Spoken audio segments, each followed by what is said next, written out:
everyone, this is Radhika and welcome to After Books.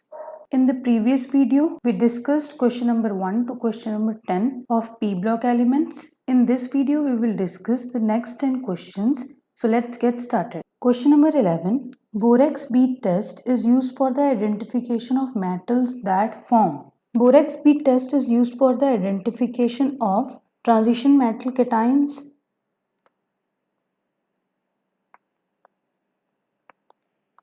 इस test में हम करते क्या हैं, बोरेक्स को दैट इज Na2B4O7.10 वाटर को हीट करते हैं on the loop of platinum wire और यहाँ से फॉर्म क्या हो जाता है, borax bead which is B2O3 plus NaBO2 that is sodium metaborate plus boron सेस्की oxide.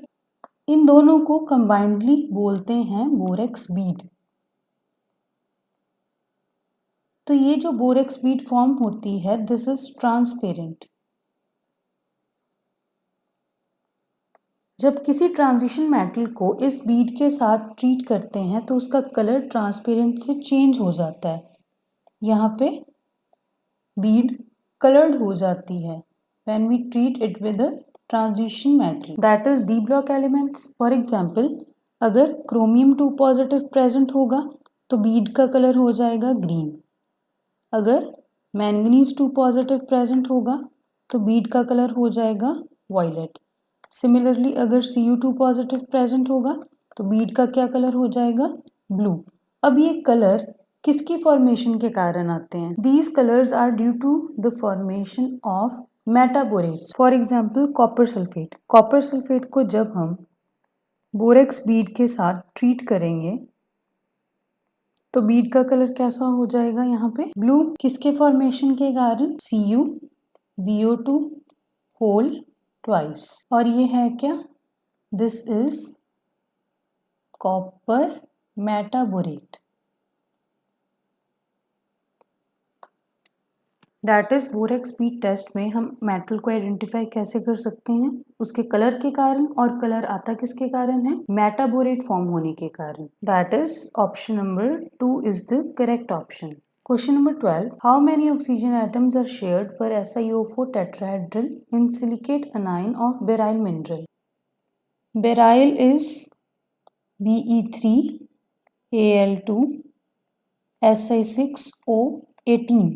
तो यहाँ से क्या आ जाएगा, अनायन Si6O18 12 नेगेटिव। ये 12 नेगेटिव कैसे आया, 3Be2 पॉजिटिव और 2Al 3 पॉजिटिव से।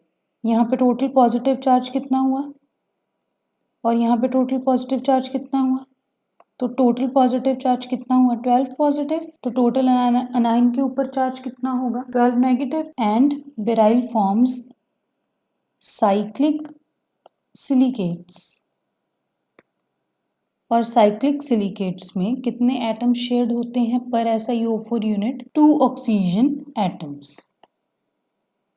और इसका स्ट्रक्चर कुछ इस तरह से होता है, यहाँ पे dots represent silicon atoms and circles represent oxygen atoms.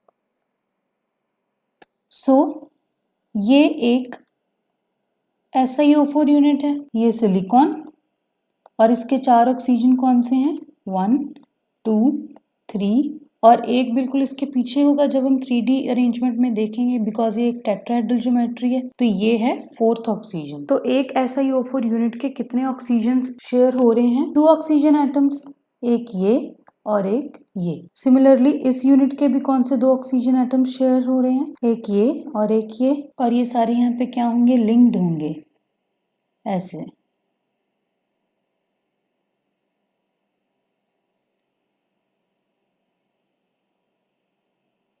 So correct option क्या है, ऑप्शन नंबर 2। Question number 13. इनमें से कौन से साइलेन की हाइड्रोलिसिस करने पे हमें एक क्रॉस लिंक्ड सिलिकॉन पॉलीमर मिलेगा। क्रॉस लिंक्ड सिलिकॉन पॉलीमर हमें मिलता है RSiCl3 से। RSiCl3 दैट इज ट्राइक्लोरोसाइलेन वाटर के साथ रिएक्ट करेगा यहाँ से HCl मॉलिक्यूल्स निकल जाएंगे और Cl नेगेटिव आयन की जगह आ जाएंगे OH नेगेटिव आयंस। अब ये आपस में मिलके with the removal of water molecules क्या फॉर्म कर लेंगे, 8 membered silicon oxygen ring form कर लेंगे।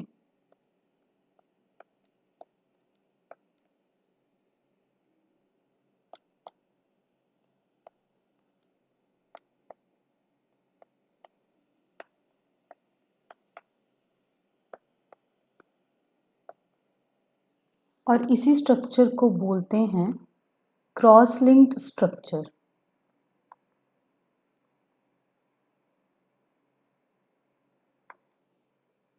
या क्रॉस लिंक्ड सिलिकॉन्स, मतलब यहाँ पे जितने ज़्यादा Cl ग्रुप्स होंगे उतने ज़्यादा Cl ग्रुप सब्सटीट्यूट होंगे OH ग्रुप से और उतना ज़्यादा लिंकिंग बढ़ती जाएगी। अगर R2SiCl2 दैट इज सब्सटीट्यूटेड डाइक्लोरोसाइलेन की बात करें तो यहाँ पे क्या होगा, वाटर के साथ रिएक्ट करके अगेन HCl मॉलिक्यूल्स निकलेंगे यहाँ से और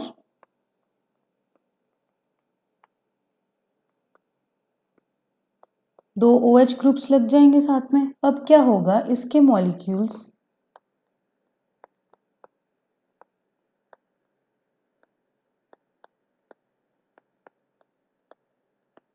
आपस में कंडेंस हो जाएंगे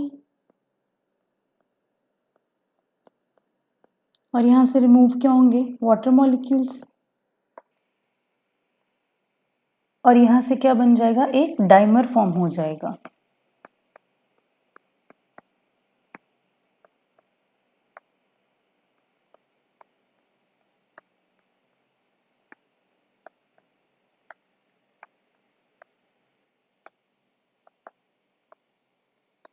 और अगर यहीं पे कंडेंसेशन कंटिन्यू करती जाए, दैट इज n मॉलिक्यूल्स ले लिए हमने, तो फिर क्या होगा, ये एक पॉलीमर बन जाएगा ऐसे। मतलब इस पॉलीमर की चेन लेंथ कितनी भी हो सकती है, n का नंबर कितना भी हो सकता है। तो इस चेन लेंथ को कंट्रोल करने के लिए हम यूज करते हैं R3SiCl।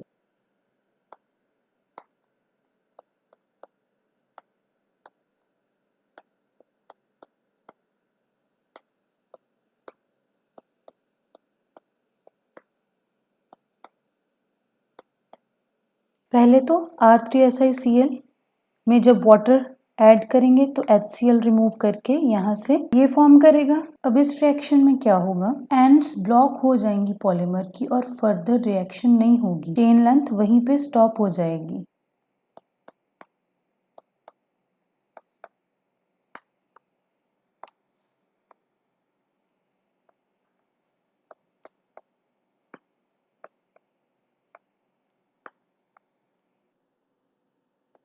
And in case of fourth option, that is R4Si, there are no chlorine anions which can be replaced by OH negative ions. Therefore, no reaction takes place.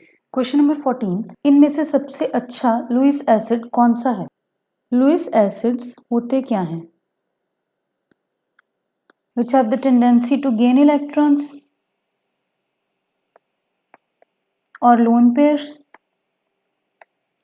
तो सारे electron deficient molecules भी क्या होते हैं, Lewis acids होते हैं, क्योंकि वो इलेक्ट्रॉन्स गेन करके अपना ऑक्टेट कंप्लीट करना चाहते हैं। अब अगर यहाँ पे हम बोरोन के सारे हैलाइड्स देखें, that is fluoride, chloride, bromide and iodide, इन सब के केस में ही ऑक्टेट कंप्लीट नहीं है, सबके पास 6 इलेक्ट्रॉन्स हैं, तो 2 इलेक्ट्रॉन्स की डेफिशिएंसी है। और जितने भी यहाँ पे हेलोजेंस अटैच्ड हैं सबके ऊपर लोन पेयर्स होते हैं।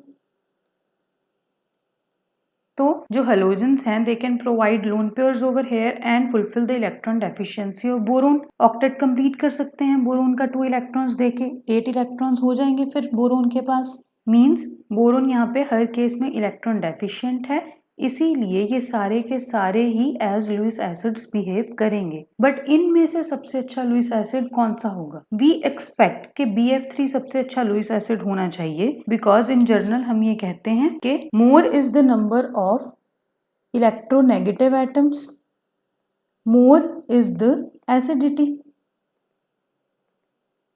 क्योंकि अगर इलेक्ट्रोनेगेटिव एटम्स यहाँ पे अटैच होते हैं तो क्या होता है, वो शेयर्ड पेयर ऑफ इलेक्ट्रॉन्स को अपनी तरफ विड्रॉ करते हैं विड्रॉ करेंगे तो बोरोन और ज़्यादा डेफिशिएंट हो जाएगा और अच्छे से लुईस एसिड की तरह बिहेव करेगा और ज़्यादा इलेक्ट्रॉन्स गेन करना चाहेगा, बट एक्चुअल में ऐसा होता नहीं है। We expect the order to B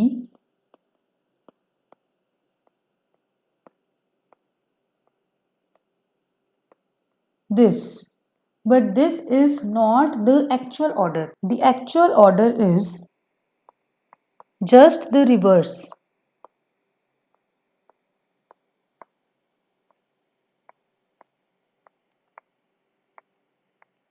See, boron is an element of second period, chlorine भी second period का element है, chlorine third period का, bromine belongs to fourth period and iodine belongs to fifth period of the periodic table. अब यहाँ पे क्या है, in case of BF3 synergic bonding हो जाती है, which is known as back bonding.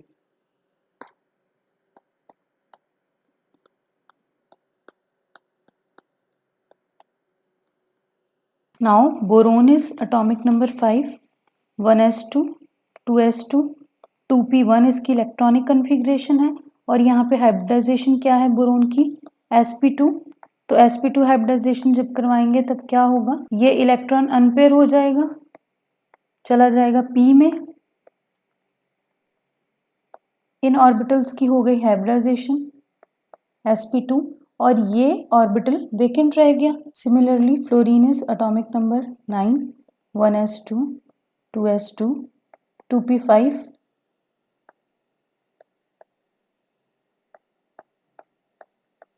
सो यहाँ पे बोरोन के पास अनपेयर्ड इलेक्ट्रॉन्स कितने हैं, 3, और एक फ्लोरीन के पास एक अनपेयर्ड इलेक्ट्रॉन्स हैं, तो 3 फ्लोरीन के पास 3 अनपेयर्ड इलेक्ट्रॉन्स होंगे जो इनके साथ जाके पेयर हो जाएंगे। बचे क्या, फ्लोरीन के फिल्ड p ऑर्बिटल्स और बोरोन का एम्प्टी ऑर्बिटल। तो ये जो फिल्ड ऑर्बिटल्स हैं फ्लोरीन के, दैट इज लोन पेयर्स, ये यहाँ पे बोरोन के एम्प्टी 2p ऑर्बिटल में अपने इलेक्ट्रॉन्स देके बैक बॉन्डिंग कर सकते हैं। इससे क्या होगा, फ्लोरीन के ऊपर जो लोन पेयर रिपल्शन है वो भी कम हो जाएगा और बोरोन की इलेक्ट्रॉन डेफिशिएंसी भी पूरी हो जाएगी, तो दोनों को यहाँ पे फायदा होगा। सो इन केस ऑफ BF3 क्या हो रहा है, बैक बॉन्डिंग हो रही है, और किस में हो रही है, 2p2p back bonding, and 2p2p back bonding is an efficient bonding. Whereas अगर हम BCl3, BBr3 और BI3 की बात करें तो यहाँ पे अगर बैक बॉन्डिंग होगी तो किस में होगी, बोरोन के 2p में और Cl के 3p में, सिमिलरली बोरोन के 2p में और Br के 4p में, बोरोन के 2p में और I3 के 5p में। Due to the difference of principal quantum number, यहाँ पे 2p 3p या 2p 4p या 2p 5p जो बैक बॉन्डिंग होगी, that won't be efficient and the efficiency goes on decreasing from chlorine to iodine. तो कहने का मतलब क्या है, इन केस ऑफ BF3 पहले ये जितने इलेक्ट्रॉन्स ले सकता था और लेना चाहता था, एक्सेप्ट करना चाहता था, अब उतने इलेक्ट्रॉन्स ये एक्सेप्ट नहीं करेगा बिकॉज ऑलरेडी फ्लोरीन ने इसकी इलेक्ट्रॉन डेफिशिएंसी को पूरा करने का काम कर दिया है। बट अगर ऑन द कॉन्ट्रेरी हम BI3 की बात करें तो आयोडीन बोरोन के साथ इफेक्टिव बैक बॉन्डिंग नहीं कर पाई है, इसीलिए बोरोन अभी तक इलेक्ट्रॉन डेफिशिएंट ही है, आयोडीन से उसको कोई भी हेल्प नहीं मिली। सबसे ज्यादा इलेक्ट्रॉन डेफिशिएंसी बोरोन पे होने के कारण सबसे अच्छा लुईस एसिड होगा BI3 because it has a much more tendency to accept electrons rather than BF3. So the correct answer is option number 4. Question number 15th, इनमें से कौन ऑक्सीडाइजिंग एजेंट की तरह बिहेव करेगा इन सोल्यूशन। सो सबसे पहले what are oxidising agents, oxidising agents are the agents which have tendency to gain electrons in aqueous medium. तो जितने भी आयंस यहाँ पे गिवन हैं सारे ग्रुप 13 के आयंस हैं, and in group 13 that is p block elements, as we move down the group the tendency to form higher oxidation state goes on decreasing, that is +3 oxidation form करने की tendency decrease करती जाएगी and the tendency to form lower oxidation state goes on increasing, that is +1 oxidation की tendency increase होती जाएगी। that is जो thallium है that will be more stable in +1 oxidation state rather than in +3 oxidation state। And इसका reason क्या है, inert pair effect.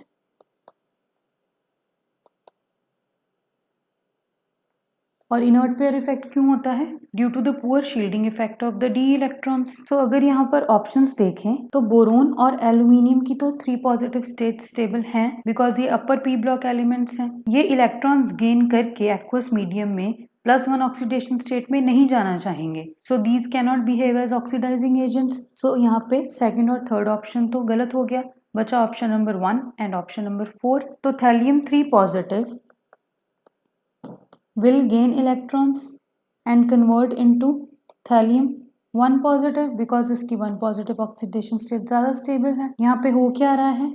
gain of electrons, और जिस प्रोसेस में gain of electrons होता है उसको हम क्या बोलते हैं?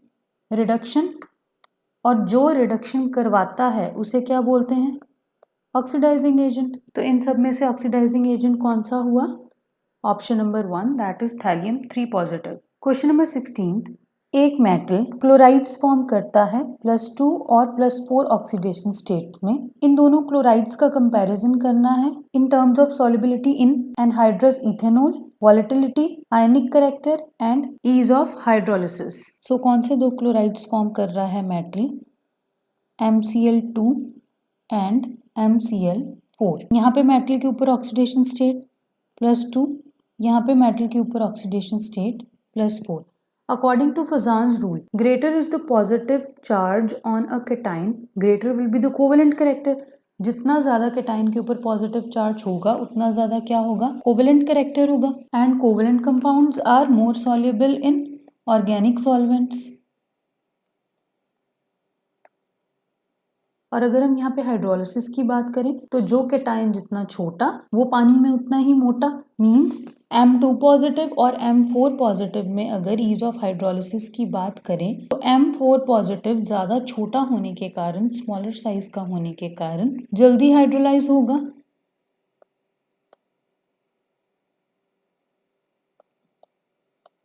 तो यहाँ से option number 1 MCl2 is more soluble in anhydrous ethanol than MCl4 बिल्कुल इनकरेक्ट स्टेटमेंट है बिकॉज MCl4 ज़्यादा सॉल्युबल होगा इथेनॉल में बिकॉज इसके ऊपर ज़्यादा कोवेलेंट कैरेक्टर है। Option number 2 MCl2 is more volatile than MCl4, this is also an incorrect option because MCl4 का कोवेलेंट कैरेक्टर है। कोवेलेंट कंपाउंड्स के मेल्टिंग पॉइंट और बॉइलिंग पॉइंट कम होते हैं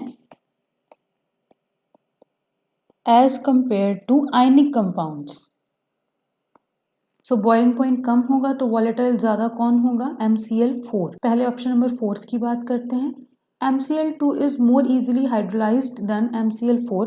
This is also an incorrect option because छोटे cation की hydrolysis ज़्यादा होती है और छोटा केटाइन कौन सा है? M4 positive. तो ये तीनों ऑप्शंस तो इनकरेक्ट हैं। Option number 3 that is MCl2 is more ionic than MCl4 is the correct option. Question number 17. Which of the following anions is present in chain structure of silicates? In chain structure of silicates, SiO3 2 negative whole N anion present होता है और यहाँ पे कितने oxygen atoms shade होते हैं?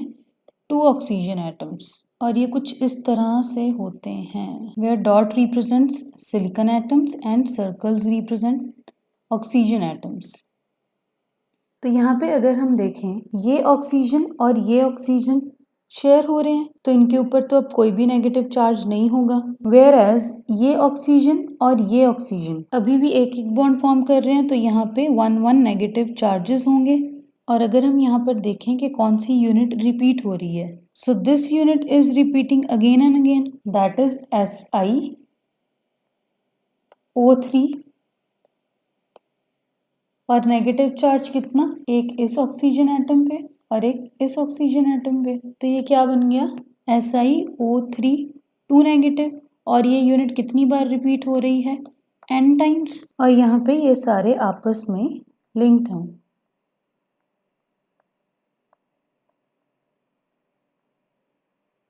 Question number 18, select the methanides from the compounds given below. इनमें से मीथेनाइड्स कौन से होंगे जिनकी हाइड्रोलिसिस पे मीथेन गैस इवॉल्व होगी? Aluminium carbide on hydrolysis yields aluminium hydroxide and methane gas. और एल्यूमिनियम का डायगोनल रिलेशनशिप किसके साथ होता है? बेरिलियम के साथ। तो अगर एल्यूमिनियम कार्बाइड से मीथेन गैस मिल रही है तो बेरिलियम कार्बाइड से भी क्या मिलेगी हाइड्रोलिसिस करने पे? Methane gas along with beryllium hydroxide. So the correct answer is option number 4. Question number 19. एक इनऑर्गेनिक रेड कंपाउंड है विच इज A. इसको जब हम nitric acid that is HNO3 के साथ रिएक्ट करते हैं, वार्म करते हैं, तो ये एक डार्क ब्राउन सॉलिड बना लेता है B.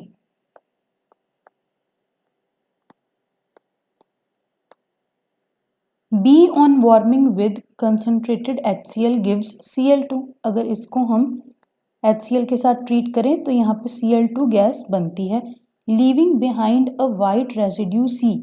प्लस साथ में क्या बनता है? C, जिसका क्या कलर है? वाइट, और ये कैसा है? एक रेजिड्यू है. हमें बताना है A, B और C क्या होंगे. इनऑर्गेनिक कंपाउंड A यहाँ पर है Pb3O4 और इसका कलर कौन सा होता है? रेड. तो ये क्या है? A. जब हम इसमें निट्रिक एसिड ऐड करेंगे तो ये क्या बनाएगा? PbO2 और साथ में PbNO3.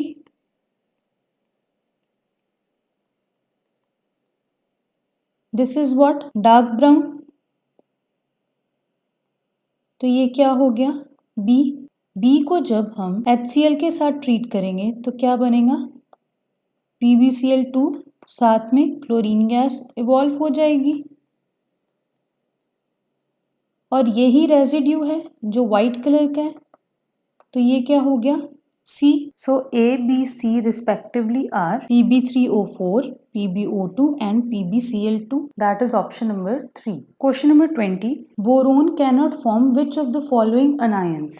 अब अगर हम ऑप्शंस देखें तो इन सब ऑप्शंस में से second option that is in case of BF6 3 negative, boron का यहाँ पे कोऑर्डिनेशन नंबर क्या है? 6.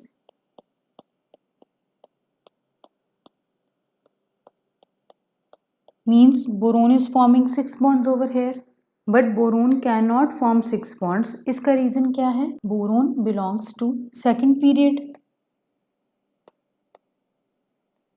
सेकेंड पीरियड से बिलोंग करता है, मतलब इसमें कौन कौन से शेल्स होंगे? 2s और 2p शेल्स होंगे. एंड इलेक्ट्रॉनिक कन्फिग्रेशन क्या है? 1s2, 2s2, 2p1. जब प्रिंसिपल क्वांटम नंबर की वैल्यू 2 होती है तो वहाँ पे d ऑर्बिटल तो प्रेजेंट हो ही नहीं सकते, इसीलिए बोरोन अपना कोऑर्डिनेशन नंबर 4 से ज़्यादा एक्सपेंड नहीं कर सकता और BF6 3 नेगेटिव आयन नहीं बन सकता. So this is it for this video.